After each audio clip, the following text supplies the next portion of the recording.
तीन लोगों ने तो अध्यक्ष पद पे कराया है। एक तो बाबू लक्ष्मीकांत गंगवार एडवोकेट हैं और बाबू सुधाकर लाल जी रस्तोगी और सैयद हाजी माजिद हुसैन साहब। तीन तो अध्यक्ष के लिए और दो सेक्रेटरी के लिए हैं, उसमें महेंद्र पाल और सुरेश पटेल। इसके अलावा एक दो हैं, मतलब कोषाध्यक्ष के लिए तीन लोग हैं, राम बहादुर मौर्य और बरवली याद नहीं रहा, राम बहादुर मौर्य, केपी गंगवार और वीरेंद्र गंगवार। वकीलों के ग्रुप पे एक चर्चा चल रही है कि एडवोकेट एसोसिएशन का नवीनीकरण ही नहीं हुआ है, तो इसको लेकर क्या कहेंगे?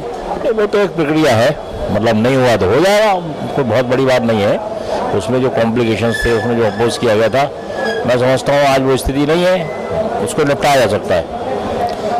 नई कार्यकारिणी आएगी, वो अपने आप ये सब निपटा देगी। नामांकन प्रक्रिया ये कब तक चलेगी? नामांकन प्रक्रिया आज और कल 2 दिन है, 22 और 23। उसके बाद ऑब्जेक्शंस इन्वाइट किए जाएंगे, जांच होगी और उसके बाद अंतिम लिस्ट 26 तक बनाई जाएगी और 6 तारीख को चुनाव होना है। कल भी नॉमिनेशन का डेट है ना, कल भी शेष लोगों के कल भी नॉमिनेशन होने की संभावना है। हमारे संगठन के बाइलाज जो है उसका नवीनीकरण विचाराधीन है। सबसे पहले तो मैं उस नवीनीकरण कराने का प्रयास करूंगा और नवीनीकरण का ही मुद्दा सबसे ज़्यादा महत्व यहाँ पर महत्वपूर्ण है, क्योंकि जो हमारी संस्था है जिससे हम लोग गवर्न होते हैं, bar council of Uttar Pradesh, उससे जो आर्थिक सहायता हमारे अधिवक्ता साथियों को किसी कैजुअलिटी पर मिलती है, नवीनीकरण न होने की दशा में उससे वंचित रह जाते हैं और कई साथी इस बीच हमारे चले गए और उससे वंचित रह गए। ये हम लोगों को दुर्भाग्य का विषय रहा। तो सबसे प्रथम प्रयास तो यही रहेगा कि मतलब जो है बाइलाज का जो है नवीनीकरण हो जाए। एक चीज़ और जानना चाह रहा हूँ कि जैसे नवीनीकरण इस समय नहीं है, क्या चुनाव कानूनी तौर पर ठीक है? ऐसा कुछ नहीं, संगठन तो संगठन होता है, जब लोग मान रहे हैं तो वो संगठन है। नवीनीकरण से और नवीनीकरण होने ना होने से इसका कोई प्रभाव नहीं पड़ता है कि संगठन नहीं है। संगठन तो मान्य है, लेकिन नवीनीकरण भी जरूरी है, मतलब उससे जो है जो हमें सुविधाएं मिलती हैं उससे वंचित रह जाते हैं, उससे संगठन पर कोई प्रभाव नहीं पड़ता, चुनाव पर भी कोई प्रभाव नहीं पड़ता है। इसके अलावा और क्या मुद्दे हैं आपके? हमारे मुद्दे ये हैं कि मतलब जो है जो हमारे जूनियर अधिवक्ता हैं और आकर यहाँ पर विधि व्यवसाय कर रहे हैं, मतलब जो है उनको बैठने के लिए उचित स्थान नहीं है। बरसात में अधिकांश या अधिक गर्मी में मतलब जो है टीन के नीचे बैठे हुए हैं, तो ऊपर से पानी टपक रहा है, उसमें हमारे अधिवक्ता भी परेशान होते हैं, बातकारी भी परेशान होते हैं। तो उनके हित के लिए काम करेंगे, वहाँ पर किसी तरीके का ऐसी व्यवस्था हो जाए जिससे कि मतलब जो है उन्हें बैठने में और काम करने में कोई परेशानी और दिक्कत ना हो।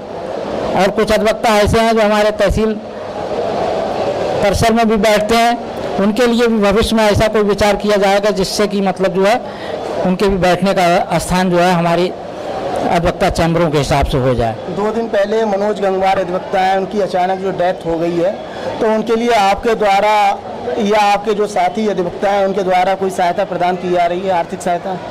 हाँ, आज हमारे कई साथियों ने मतलब जो है तहसील परिसर में घूमकर अधिवक्ता साथियों से आर्थिक सहयोग लिया है और उसके बाद हमारी एसोसिएशन ने भी आर्थिक सहयोग दिया है और वो जो है आज संभवतः उनके पास जो है पहुंच जाएगा। जितना कुछ कर सकते हैं उतना करने का प्रयास कर रहे हैं। अपनी जीत का क्या आधार मानने हैं? किस आपको कैसे लग रहा है कि मैं जीत जाऊंगा? क्या आधार है आपके पास में? मेरे पास यही आधार है कि मैं सबका साथ लेकर चलता हूं और सबके सम्मान के और सबके हित की बात करता हूं, मतलब जो है क्योंकि मैं 2 बार अध्यक्ष रह चुका हूं, मेरे कार्य प्रणाली लोगों ने देखी है और उसी कार्य प्रणाली और अपने पूर्व कार्यकाल के आधार पर मैं ये विश्वास करता हूं कि निश्चित रूप से जीत मेरी ही होगी। आपके सामने माजिद एडवोकेट हैं, लक्ष्मी नारायण गंगवार हैं, आपको लग रहा है कि आप इनसे मुकाबला कर पाएंगे? वो हमारे मुकाबले में नहीं है, आप कह रहे हैं मुकाबला कर पाएंगे। वो केवल मतलब जो है चंद गिने चुने लोगों के ऊपर आधारित हैं, उनके पास जो है निस्वार्थ मतदाता नहीं है।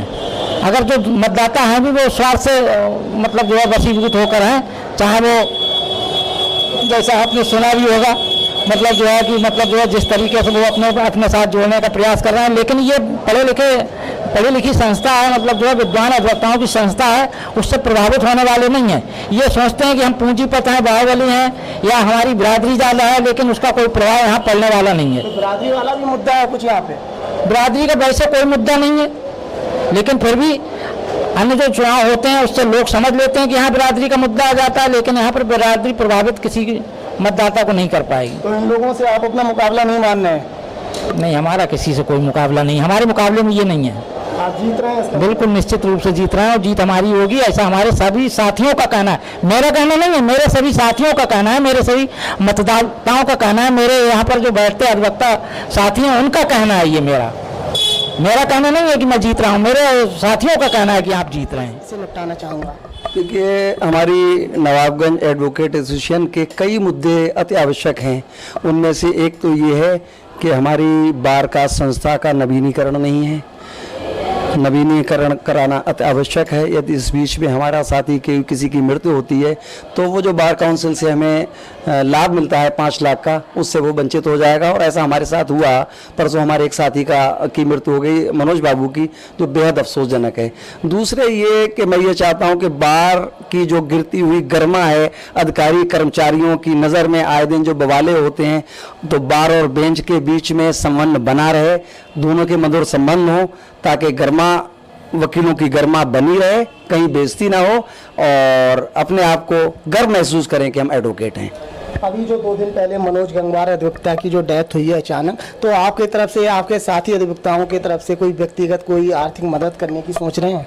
उसके लिए जो बातचीत हुई थी, हमारी पूर्व सांसद माननीय एरन जी ने 50,000 का जो चेक दिया था, तो उनके जो प्रतिनिधि हैं उनसे इस बात को कहा गया है कि उस चेक को वापस लेके व्यक्तिगत उस मृतक की वारिस को, उसकी विधवा को दे दिया जाए। हम लोग उस पर एग्री हैं। हमें किसी साथी को नहीं चाहिए, बल्कि उस 50,000 से उनके परिवार की मदद हो जाए।